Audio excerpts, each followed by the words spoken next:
Hey, Rexy! Yes, Stiggy. Did you know that dinosaur means terrible lizard?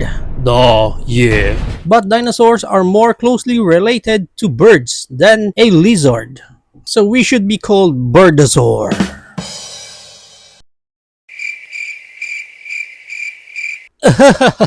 Birdosaur.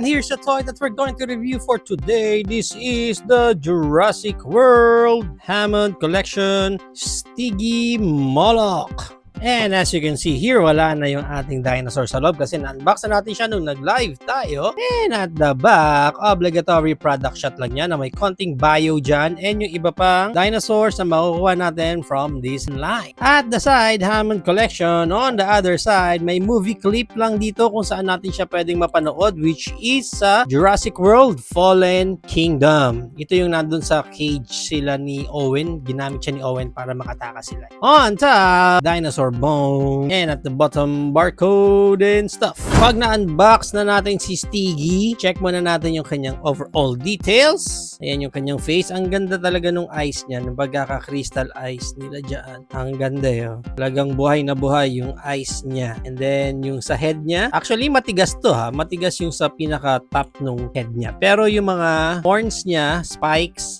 super soft rubber naman siya. Pero astig, at least ito, super hard naman. And then, yan pa yung details niya sa face, ang ganda, may small spike pa siya dun sa nose niya, and then yung kanyang mga markings, maganda rin yung mga markings niya, nice, okay, yan yung overall look niya, good.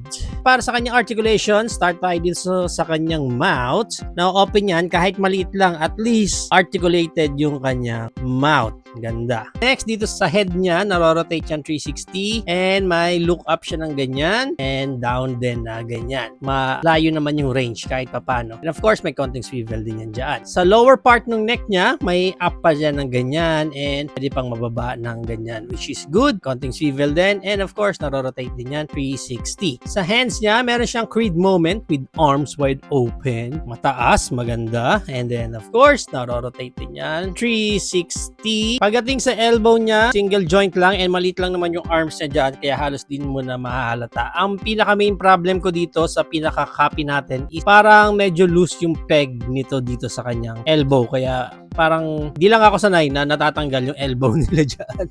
Compare dito sa kabila Sa kamay, wala nang any articulation pero ang cute-cute ng kamay niya dyan. Sa legs niya, may spread siya ng ganyan, konti lang. And of course, narorotate din yan 360. And meron fold ng konti. Actually, hindi gaanong na-fold yung legs niya dito sa likod Ayan, no? Parang feeling ko kulang for me Yan lang, yung pinaka-range no knee bend niya dyan. Sa paa niya, narorotate din yan 360 and may down ng ganyan which is good and up din ng ganyan. Next articulation niya, dito na sa tail niya na narorotate yan 360. Dito yung pinaka-connection natin nung na-unbox natin siya. And of course, may swivel ng ganyan. And of course, yung tail niya is wired. Para sa height ni Stiggy Moloch, depende yon sa kanyang pagkaka-bend ng kanyang legs. But as of now, yung height niya is mga nasa 4 inches siya. Yung haba naman niya is around mga nasa 7.5 inches naman siya.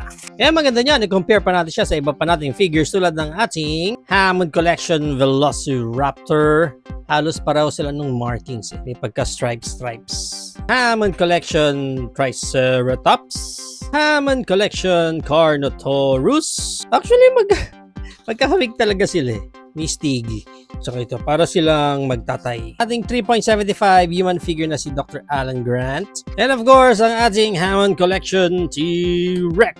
Yan, pinumba pa niya si... So yan ang ating height comparison. If you are planning to avail this Hammond Collection Stiggy Moloch, ang price range niya is around 1,200 up to 2,200 pesos. Depende na again kung saang specific market kayo makakuha ng copy ninyo. There you have it now guys. Ito na ang ating Jurassic World Hammond Collection Stiggy Moloch. What do you think of this Stiggy? Is it a go for you or no for you? Whatever that's, please comment it down below. But for me, maganda ang pagkaka-execute nila dito kay Stiggy. Actually, tong-tuwa ako sa markings niya and even sa overall paint up nila sa kanya. Nakakatawa din even yung top portion nitong head niya is talagang matigas na parang akala mo real life dinosaur talaga yung pinakatoktok ng head niya. And pagdating naman sa mga spikes, syempre for safety ng ating mga toys is mga rubberized lang lahat. Pero again, maganda yung pagkaka-execute nila dito kay Stiggy. Tuwang-tuwa ako sa crystal eyes niya, and at least may additional tayo na small dinosaur sa ating collection.